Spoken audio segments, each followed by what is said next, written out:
이번 영상에서는 넋두리와 독백적 진술에 대해서 다룰 건데요. 목차 봅니다. 시적 진술, 시적 진술과 설명, 진술의 특성, 진술의 종류, 넋두리와 독백적 진술, 피상적 주장과 권유적 진술, 그리고 자기중심적 사고와 해석적 진술, 진술과 묘사의 어울림이라는 목차가 있고요. 네, 복습합니다.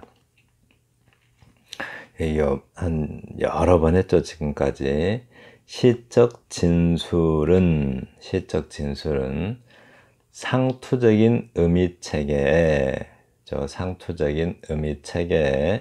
새로운 충격을 줄 수 있는 깨달음을 동반하는 표현이어야 한다. 네, 뭔가 이렇게 지금까지 알고 있었던 것과는 다른 표현이 있어야 된다는 거죠. 해석적 진술은 지난 영상에서 한 거죠. 대상이 있고 그 대상은 이제 하나의 세계가 되죠. 대상이 있으면 네, 시적 세계가 됩니다. 그 대상에서 시인 나름의 의미를 찾는, 누구나 아는 그런 의미가 아니라 시인 나름의 의미를 찾는 탐구가 있어야 하고 시인 나름의 깨달음이 있어야 한다. 네, 그런 게 있어야 된대요. 그 깨달음이 시인의 세계에 대한 해석이다. 그것을 들려주는 것이 해석적 진술이다 라고 합니다. 네, 대상이 있으면 시인 나름의 의미를 찾아야겠죠. 시인 나름의 의미. 그리고 그걸 찾기 위해서 탐구하고, 그리고 깨달음이 있으면 그 깨달음을 전달하는 것이 바로 해석적 진술이다 라고 합니다. 네, 넘어갑니다. 자, 이번 영상에서는 넋두리와 독백적 진술인데요. 이게 굉장히 중요합니다. 넋두리, 특히 이 넋두리를 조심하셔야 돼요. 넋두리, 원래 넋두리가 뭐죠? 원래 넋두리는 굿할 때 쓰는 거죠. 굿할 때 무당이 또는 무당이나 뭐 가족 중 한 사람이 죽은 사람을 대신해서, 죽은 사람의 넋을 대신해서 막 쏟아내는 말 있죠. 무당으로 할까요? 무당이 왜 죽은 사람을 대신해서 막 쏟아내는 말을 하죠. 네, 주로 이제 죽은 넋이 무당을 통해서 접신한다고 하나요? 접신을 하면은 그 무당을 통해서 죽은 넋이 막 하소연을 하죠. 네, 하소연하고 또 뭐 신세 타령하고 푸념하고 이러는 거죠. 그런 것을 넋두리라고 합니다. 넋두리를 같은 말로 네 단어 딱 알아놔요. 넋두리, 하소연, 신세 타령, 푸념 이런 것들을 같은 말이에요. 같은 말. 이런 것들을 넋두리라고 하는데, 주로 넋두리는 뭐예요? 자기 말이죠. 나 아파, 나 슬픈 사연이 있어, 나 서러워, 나 슬퍼, 그러니까 들어줘. 징징대는 소리들이죠. 다. 다시 한번요. 넋두리, 하소연, 신세타령, 푸념 이런 것들은 다 그냥 징징대는 감정을 징징대면서 감정을 표현하는 말들이에요. 그러니까 이런 단어들의 이런 말하기에 공통점은 개인적인 거죠. 개인적인 것이고, 또 개인적인 경험에 의해서 생긴 그런 어떤 감정의 언어들이죠. 네. 그래서 이제 독자들이 공감하기 어렵고, 뭐 대상도 불분명하죠. 그리고 또 그런 넋두리에는 인식의 내용이 있을 리도 없고, 그저 들어달라는 하소연이죠. 네, 넋두리는 그저 들어달라는 하소연입니다. 초보 시인들이 대부분 그렇게 넋두리를 쓰는 일이 많죠. 네, 많이들 그래요. 그렇게 넋두리에 불과한 말들을 자주 쏟아냅니다. 네. 그래서 이제 그래서 이제 그런 넋두리를 피하려면 어떻게 해야 돼요? 이걸 잘 명심해 두면 되겠죠. 이렇게. 시란 감정의 해방이 아니라, 넋두리라는 것은 자기 감정을, 슬픈 감정, 하소연하고, 뭐, 이렇게, 아까 뭐 있었죠? 하소연하고, 신세 타령하고, 푸념하는 것, 이런 거는 자기가 쌓인 감정이 있으니까, 자기 쌓인 한이라고 하죠. 한 맺혔다고 하잖아요. 그게 다 감정 아니겠어요? 그 쌓인 감정들을 막 그냥 쏟아내는 거죠. 네, 막 쏟아내 들어달라고, 막 들어달라고 쏟아내는데, 그런 것들이 이제 넋두리니까, 그런 넋두리에 빠지지 않으려면 바로 이 생각을 가지고 있으면 됩니다. 실한 감정의 해방이 아니라, 네, 감정의 해방이 아니라 감정으로부터의 탈출이다, 이 말. 네, 잘 기억해 두면 돼요. 네, 엘리어트가 한 말입니다. 감정을 막 해방시키는 것이 아니라, 감정을 막 풀어내는 것이 아니라 그 감정으로부터 탈출이다 라고 합니다. Poetry is not a turning loose of emotion, but an escape from emotion. It's not the expression of personality, but an escape from personality 라고 합니다. 어이구, 이게 뭐가 적혀 있네요. 그러니까 시라는 것은 감정의 해방이 아니라 감정으로부터 탈출이다. 즉, 즉이죠, 즉. 즉, 그것은 시란, 개인적인 것의 표현이 아니라 그 개인적인 것으로부터 탈출이다. 즉, 자기만 알고 있는 아주 그 사적인 것, 네, 그것을 표현하는 것이 아니라 그 자기만 경험한 것으로부터의 탈출이다라고 합니다. 네, 잘 기억해야 되겠죠. 그러니까 어떤 그 화자가, 시인이 감정에서 탈출하지 못하면 바로 넋두리에 빠지게 됩니다. 네, 감정에서 탈출을 해야 뭐 푸념하고 또 신세타령하고 하소연하고 또 넋두리하는 것, 그거에서 빠져나올 수가 있다라고 합니다. 네, 그 감정 탈출해야 돼요. 네. 진수령 시들 중에 좋지 못한 시죠. 진수령 시 중에 좋지 못한 시가 많은 이유는 뭐죠? 많은 이유는 독백적 진술을 잘못 이해하여 자기 감정을 적나라하게 표현하는 경향이 있기 때문이다. 그렇죠? 이거 아닌 일 자꾸 이렇게 한다는 거죠. 자기 개인적인 감정들을 표현하는 것. 네, 그러면 이제 넋두리에 빠지게 됩니다. 시가 넋두리의 장소가 돼버려요. 네, 넘어갑니다. 시 하나 아래 소개하는데요. 잠깐만요.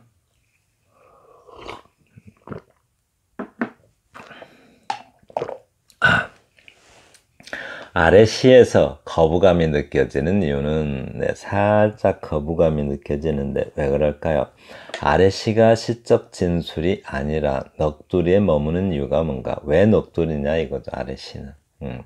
아래 시가 왜 넋두리인가 봐요. 넋두리는 왜 넋두리 한다고 그랬어요? 독백적 진술을 잘못 이해하여 감정을 막 풀어내기 때문에 넋두리가 된다라고요.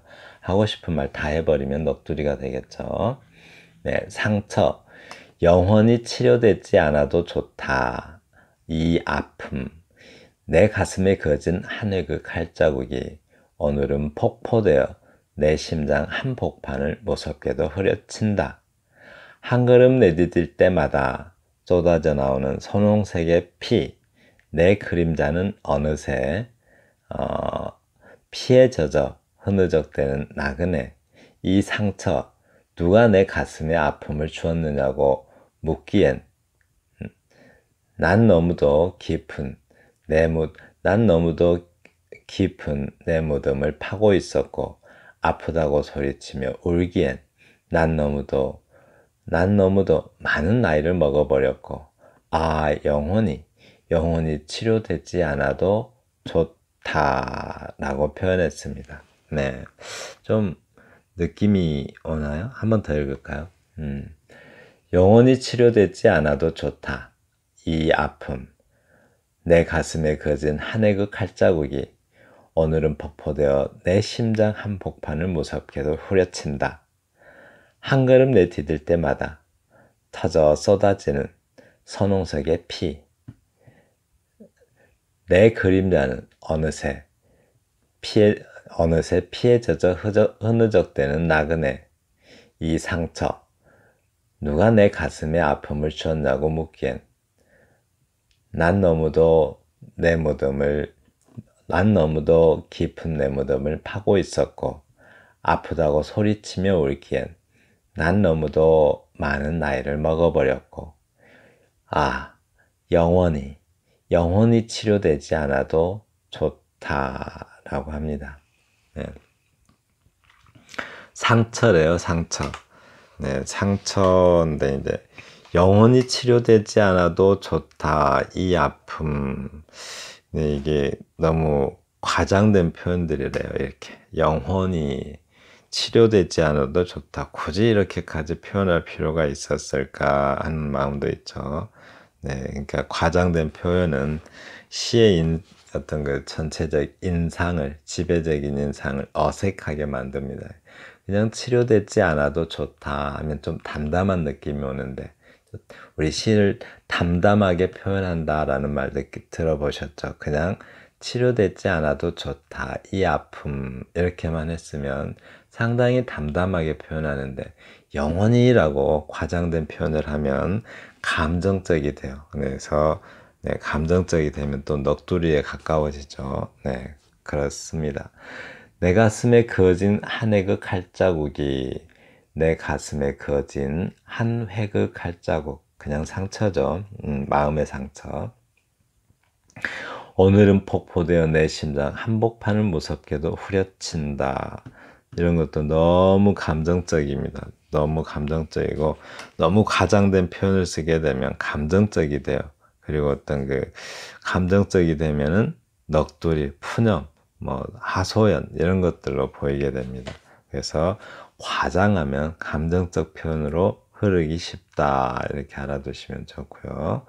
이 막 폭포대 심장을 어떤 무섭게 후려친다고 하죠. 자, 아까 어떻게 하라고 했어요? 이런 거 다 빼면은 표현이 상당히 담담해진다라고 할 수 있습니다.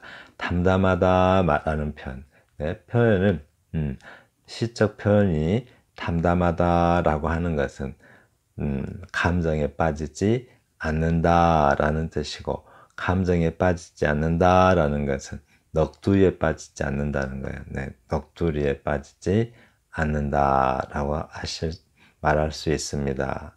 한 걸음 내디딜 때마다 터져 쏟아지는 선홍색의 피. 네, 이것도 그래요. 터져 쏟아지는 선홍색의 피. 너무 이렇게 세게 표현하면 네, 감정적이 된다라고 해요. 선홍색이 뭐죠? 선홍색. 네, 붉은홍자. 신선선자에 붉은홍자니까 아주 좀 밝은 느낌의 붉은색을 말하죠. 밝은 느낌. 내 그림자는 어느새 피에 젖어 흐느적대는 나그네.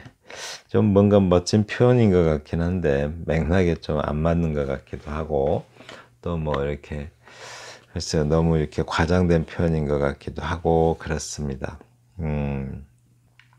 이 상처 누가 내 가슴에 아픔을 주었냐고 묻기엔 난 너무도 깊은 내 무덤을 파고 있었고 아프다고 소리치며 울기엔 난 너무도 많은 나이를 먹어버렸고 아주 개인적인 이야기를 하고 있죠. 이런 것들은 대단히 개인적인 이야기입니다. 이 이야기를 과연 독자가 들을 이유가 있는가? 독자가 이 이야기를 읽을 만한 이유가 있는가를 생각해 보시면 그렇지 않죠. 왜냐하면 개인적인 정황이죠. 그래서 뭐 개인적인 정황, 개인적인 경험을 진술하고 있기 때문에 좀 독백적인 진술이라기보다는 그렇죠. 넋두리에 가깝습니다. 넋두리가 죽은 넋이 살아생전에서 겪었던 그런 어떤 경험 때문에 맺힌 감정 아니겠어요?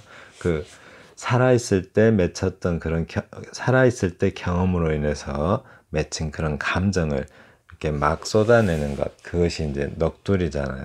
그래서 그렇습니다. 그리고 또 영원히 치료되지 않아도 좋다. 이렇게 영원히 아주 그냥 강한 표현이죠. 영원이라는 것, 과장된 표현이죠. 네, 이렇게 과장된 표현들을 많이 하면은 네, 감정적 표현으로 흐르기가 쉽습니다. 감정을 많이 표현하게 되면 뭐가 돼요? 하소연이 되고 신세타령하게 되고 푸념하게 되고 또 넋두리를 하게 되죠. 한마디로 뭐예요? 징징대는 시가 됩니다. 징징대는 시. 네, 한마디로 징징대는 시 표현 좋네요. 네. 징징대는 시가 되면 그 시를 독자가 읽어야 될 이유가 네, 있는가 한번 살펴봐야 되겠죠. 그리고 이 시에서는 영혼이 치료되지 않아도 좋다. 난 너무도 나이를 먹고 뭔가 이렇게 말은 많이 했는데 뭐랄까요, 말은 많이 했는데 뭔가 우리 시적 인식이라는 이야기 한 적이 있죠. 시적 인식의 내용. 네, 그러니까 이 시는 지금 자기 상처가 있으니까 들어달라고 이렇게 이야기하는 거죠. 하소연하는 거죠. 그런데 이제 중요한 것은 인식의 내용이 없다는 거죠. 이렇게 뭐 시적 인식이라면 대상이 있고, 그죠? 대상이 있고 또 그거에 대한 탐구가 있어야 되겠죠. 탐구 잘 깊게 관찰을 해서 깨달음이 있어야 돼요. 그래야 그것이 그 깨달음의 내용이 시적 인식이겠죠. 근데 여기서 어디에도 깨달음의 내용은 느껴지지가 않습니다. 그래서 막 과장된 감정만 쏟아내는 수준이라고 합니다. 네. 그래서 뭐예요? 이게 이제 독백적인 그런 독백이라기보다는 뭐에 가깝다, 넋두리에 가깝다라고 할 수가 있습니다. 네.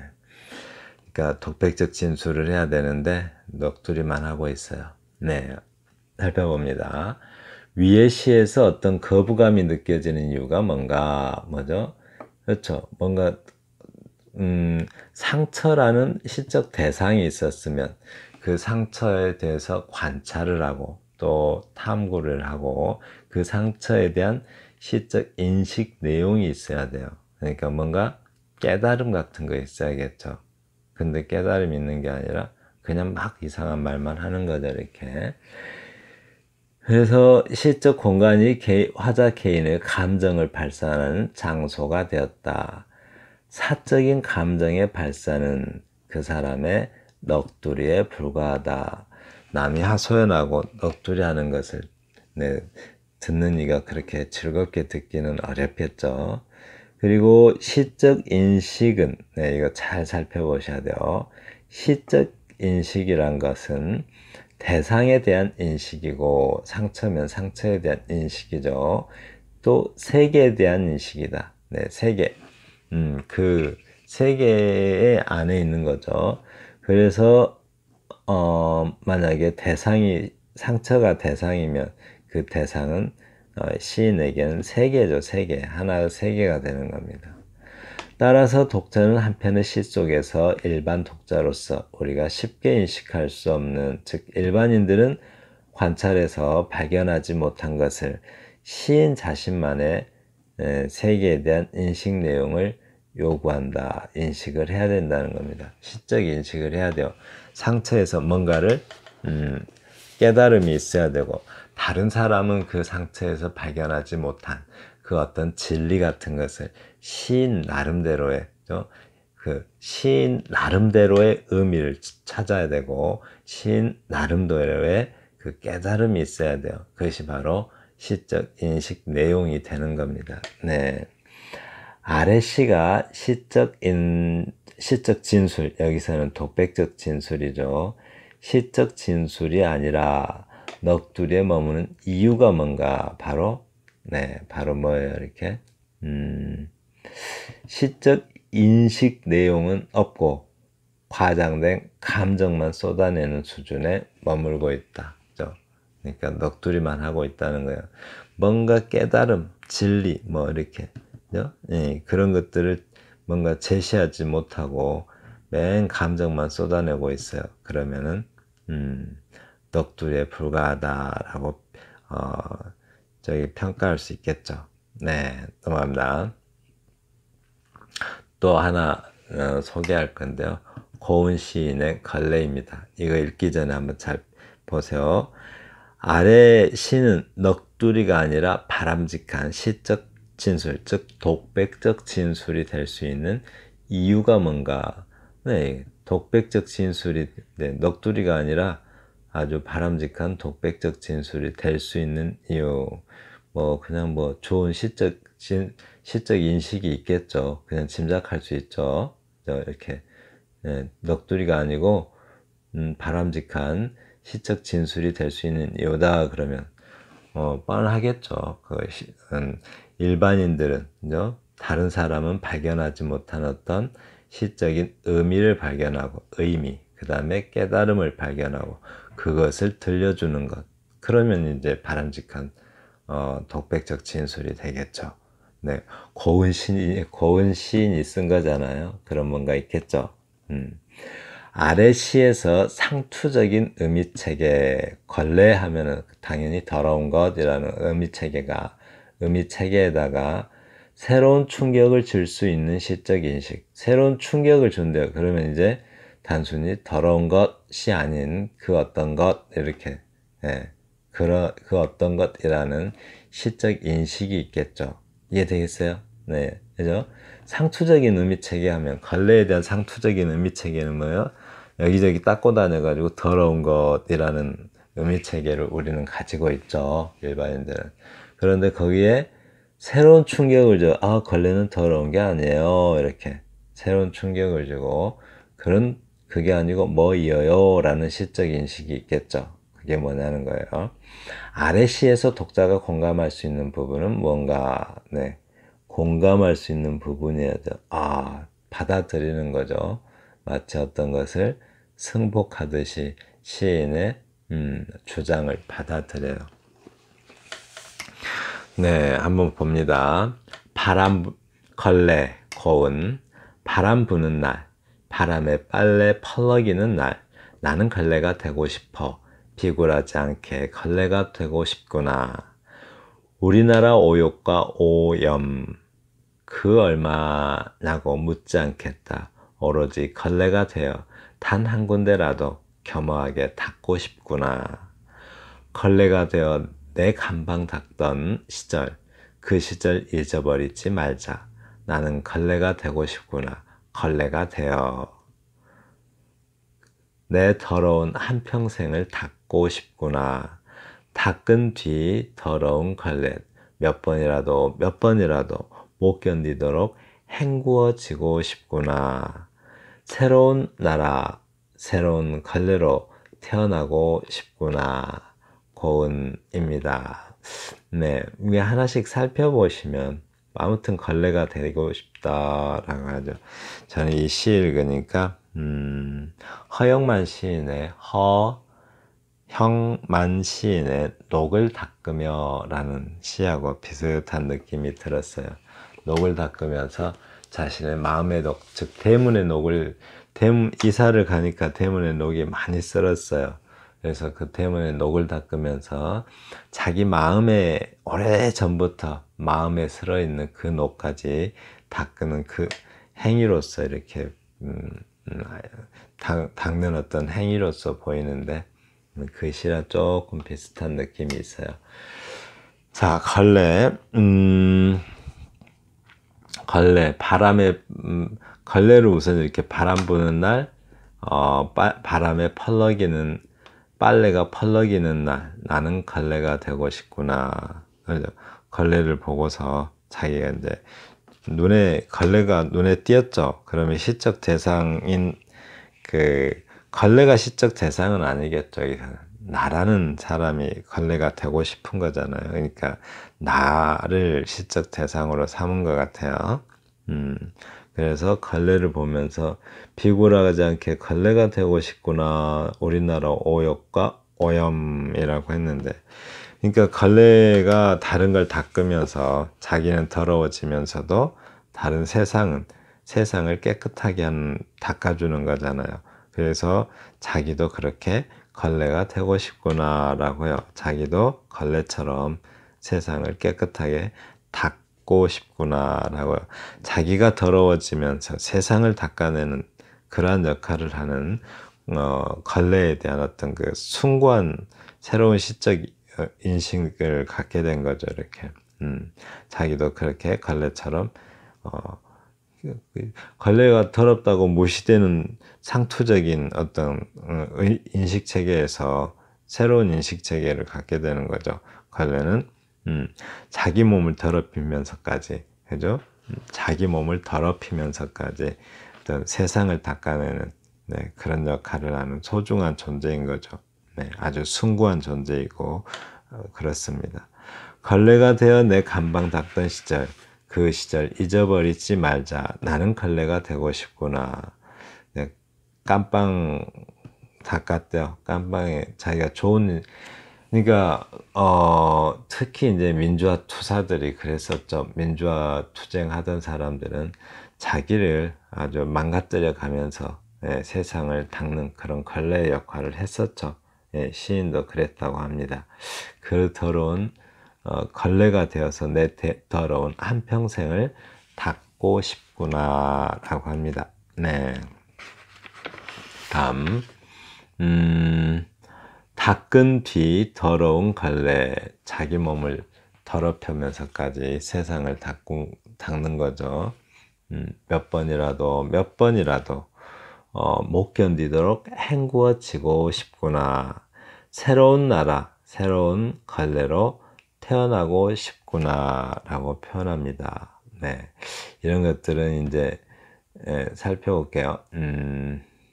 봐요. 자, 좀 전에 위에 시가 넋두리가 아니라 바람직한 시적 진술이 될 수 있는 이유가 뭐냐고 그랬잖아요. 넋두리는 그냥 자기 감정만 쏟아내고 시적 인식 내용이 없으면 그게 넋두리라는 거죠. 뭔가에 대한 깨달음이 없어요. 그리고 무엇보다도 자각, 각성이죠. 깨달을 각자, 깰 성자, 스스로의 각성을 자각이라고 하는데, 자각과 반성으로 점철된 깨달음이 있으니까요. 네, 이게 없으면 뭐예요? 그냥 넋두리가 되는 건데, 이게 있으니까 바람직한 독백적 진술이 된다라고 합니다. 그 결과 대상에 대한 새로운 시적 인식 내용을 보여주기 때문이다. 시적 인식 내용. 네, 새로운 시적 인식 내용이 뭐예요? 그 자기 몸을 더럽히면서, 원래 걸레는 뭐예요? 여기저기 닦고 다녀가지고 더러운 존재라는 어떤 상투적인 인식 체계에서 거기에 충격을 주는 거죠. 어떤 충격이요? 걸레는 자기 몸을 더럽히면서까지 세상을 깨끗하게 하는 그런 숭고한 존재라는 거죠.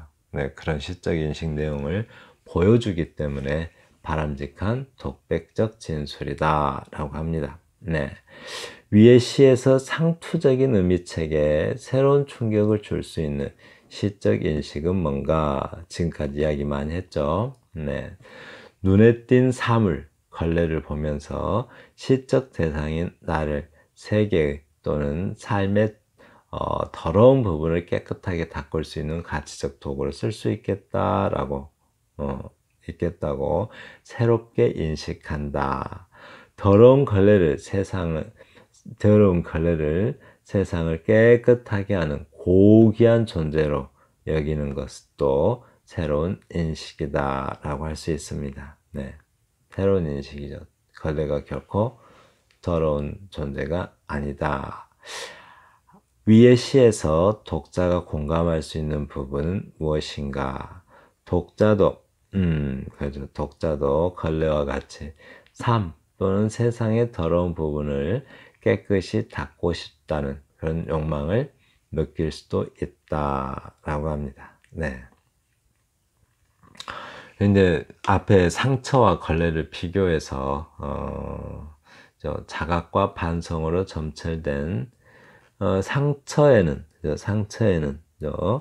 걸레와 같은, 걸레라는 금방 시와 같은 상처에는 뭐가 없어요? 자각과 반성으로 점철된 깨달음이 없다. 이게 바로 시적 인식이죠. 예? 시적 인식.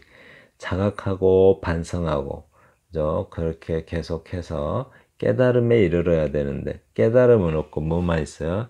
자기 감정 들어달라고, 그죠? 하소연만 있다 이거죠. 그래서 넋두리에 머물고 있다라고 합니다. 네. 시적 인식 내용, 시적 인식을 보여주지 못하면 좋지 못한 작품으로 평가된다. 네, 시를 쓸 때는 뭐가 중요해요? 시적 인식을 보여줘야 돼요. 내가 대상을 보고, 어떤 자각을 했는지, 어떤 각성을 하고, 어떤 탐구를 하고, 그리고 또, 그래서 반성을 하고, 또 깨달음에 도달해야겠죠. 그 깨달음을 들려주는 것. 그게 바로 이제 시적 진술이죠. 그러지 못하면 좋은 작품이 아니다라는 평가를 받을 수가 있겠죠. 독백적 진술은 자각과 반성으로 점철된 깨달음이 있어야 된다. 이게 아주 한마디로 그죠? 한마디로 딱 정의가 내려졌네요. 네. 독백적 진술은 자각과 반성으로 점철된 새로운 깨달음이 있어야 한다. 이게 시적 인식이죠. 네. 아래 아까 상처라는 시에 좀 모범적인 개작을 들려드릴 건데요. 네, 이거는 원작 상처와 어떻게 다른가 봐요. 아래 시는 원작과 어떻게 다른가, 어떻게 다르겠어요? 시적 인식 내용이 있겠죠, 이 시는. 네, 뭔가 있어요. 깨달음이 있고, 고찰, 깊이 생각하는 고찰이 있고, 관찰이 없으면 고찰이라도 있어야겠죠. 그리고 반성이 있고, 그리고 깨달음이 있어야 돼요. 네. 그리고 아래 시는 어떤 시적 인식 내용이 있는가? 라는 질문이 있습니다. 네. 자, 봅니다. 상처, 치료되지 않아도 좋다. 내 가슴에 그어진 한 획의 칼자국. 걸음을 내디딜 때마다 도지는 상처의 피. 내 그림자도 어느새 피에 젖는다. 무덤에 갈 때까지 나도 함께 젖으리라. 그림자여. 네, 이러고 끝나고 있어요. 뭔가 깔끔해졌죠. 네, 깔끔하고 담백해졌어요. 그리고 흔히 말하는 담담해졌죠. 표현이 담담해졌어요. 표현이 담담하다 이 말은 감정에 치우치지 않았다라는 뜻이 되죠. 네, 그래서 넋두리에 빠지지 않았다라는 뜻도 됩니다. 다시 한번 읽을까요? 상처, 치료되지 않아도 좋다. 내 가슴에 그어진 한 획의 칼자국. 걸음을 내디딜 때마다 도지는 상처의 피. 내 그림자도 어느새 피에 젖는다. 무덤에 갈 때까지 나도 함께 젖으리라. 그림자여. 라고 했네요. 네. 볼까요, 이제? 여기서 보면 우선, 아까는 이제 영원히 치료되지 않아도 좋다고 굉장히 과장해서 표현하죠. 영원히 치료되지 않아도 좋다. 이 말은 상당히 강하게 표현하면 그것이 뭐가 돼요? 감정적 표현이 돼요. 네, 감정이 흐르게 되죠. 그래서 어떻게 표현해요? 담담하게 표현됐다라는 거죠.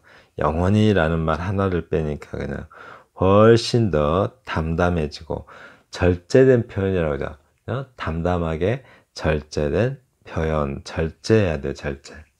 언어를 절제해서 써야 되죠. 막 하고 싶은 말 다 하면 감정 표현 돼버리니까 절제해서 담담하게 표현하라라는 거죠. 내 가슴에 그어진 한 획의 칼자국. 걸음을 내디딜 때마다 도지는 상처의 피. 이렇게 걸음을 내디딜 때마다 도지는 상처에 피 도진다는 게 뭐죠? 도진다, 덧난다 이런 표현이죠. 네, 도진다, 덧난다. 좀 나아질 것 같다가 그냥 더 악화되는 것, 그것을 도진다라고 하죠. 상처가 도지네, 상처가 덧나네 이럴 때 뭔가 좀 좋아질 것 같았는데 더 나빠지는 거. 걸음을 내디딜 때마다라고요. 그러니까 이게 뭔가 이렇게 살아가면서 상처가 계속 젖어요. 안 지워지고. 네, 고통스럽겠죠. 병이 다시 악화되듯이 그렇다고 합니다. 내 그림자도 어느새 피에 젖는다. 내 그림자래요. 이 표현 참 멋져요. 네, 이 부분 좀 설명 좀 하고 싶네요. 내 그림자도 어느새 피에 젖는다. 이게 이제 아마도 그 플라톤이죠. 플라톤. 눈에 보이는 것들은 다 그림자에 불과하고 진짜 그 우리의 진짜는 어디에 있어요? 이데아라고 하죠. 그거를 진짜.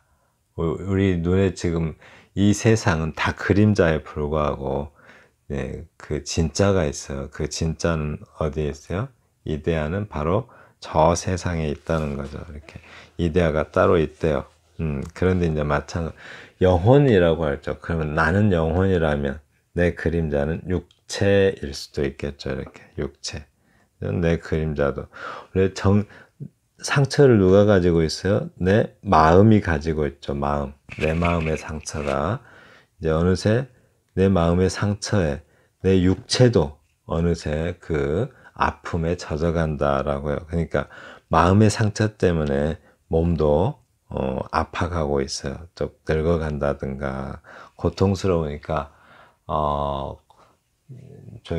마음의 상처가 많은 사람들이 몸에도 뭐 표정에도 좀 인상이 안 좋거나 그럴 수도 있겠죠. 그래서 상처받은 인상일 수도 있겠죠. 육체가. 그래서 현실을 살아가는 그런 육체적인 나를 말하겠죠.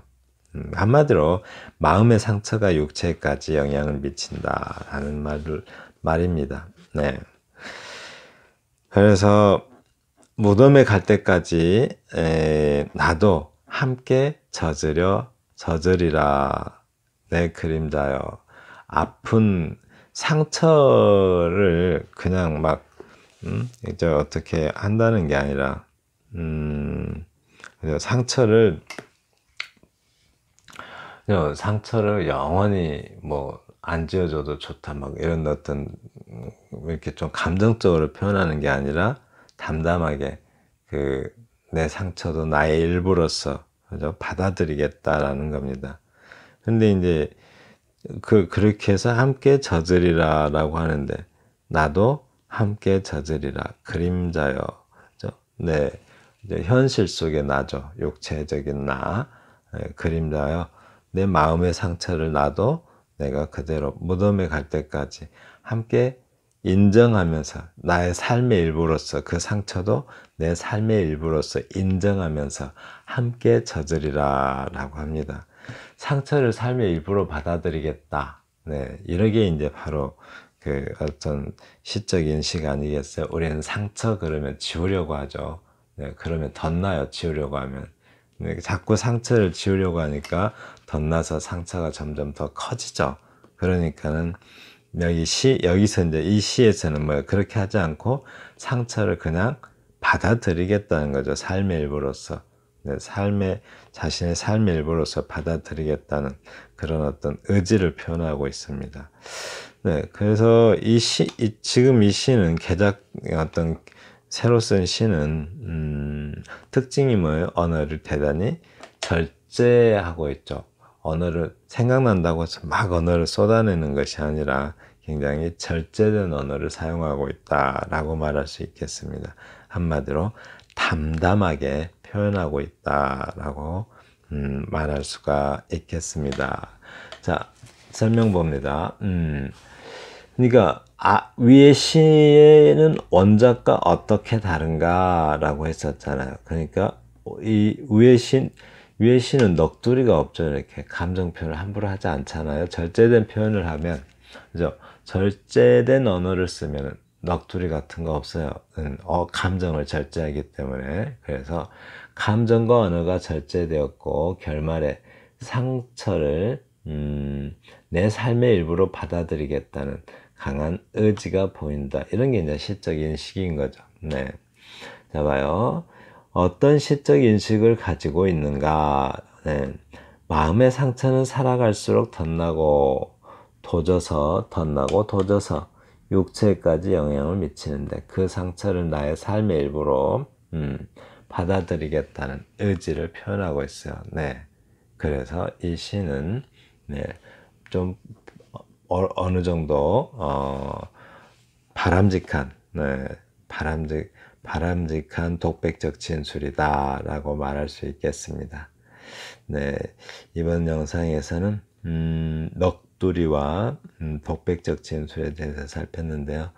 예, 다음 영상에서는 피상적 주장과 권유적 진술에 대해서 살펴보겠습니다. 네, 감사합니다.